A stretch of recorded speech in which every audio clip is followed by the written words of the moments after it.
আসাদ সরকারের পতনের পর সিরিয়ার কারাগার থেকে মুক্তি পাওয়া বন্দীদের মাঝে আমেরিকার এক নাগরিককে খুঁজে পাওয়া গেছে। ট্রাভিস টিমারম্যান নামে ওই যুবক জানান তিনি অ্যারিজোনার বাসিন্দা। মে মাসে অবৈধভাবে সীমান্ত পাড়ি দিয়ে সিরিয়ায় প্রবেশের পর আটক হন তিনি।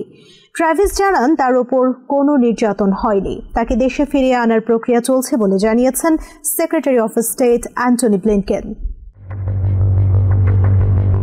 সিরিয়ায় আসাদ সরকারের কারাগার থেকে মুক্তি পাওয়া হাজার হাজার বন্দীর মধ্যে এক আমেরিকানের খোঁজ পাওয়া গেছে।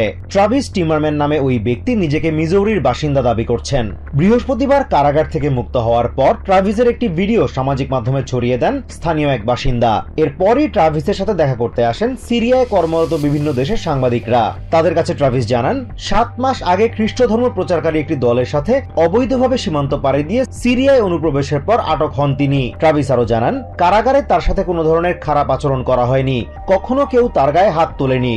গত সোমবার সকালে সাধারণ সিরিয়ানরা কারাগারের দরজা ভেঙে প্রবেশ করে সব বন্দীকে মুক্ত করে দেয়। তাদের সাথে মুক্তি পান টিমারম্যান। তবে ঠিক কি কারণে এভাবে হুট করেই কারাগার থেকে বাইরে বের হতে পারলেন তিনি তার কিছুই জানতেন না।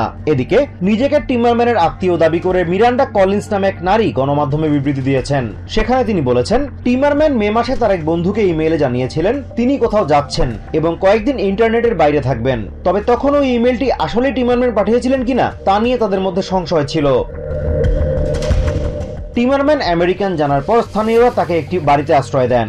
সেখানেই তিনি সাংবাদিকদের সাথে কথা বলেন। এরপর তাকে সেখান থেকে নিরাপদ আশ্রয়ে সরিয়ে নেওয়া হয়। এদিকে secretary of state Antony Blinken জানিয়েছেন টিমারম্যানকে দেশে ফিরিয়ে আনার প্রক্রিয়া চলছে। তিনি আরো জানান আমেরিকান সাংবাদিক অস্টিন টাইসের খোঁজে কাজ করছেন তারা। Azimur Rashid Kanak, TVN 24 news desk.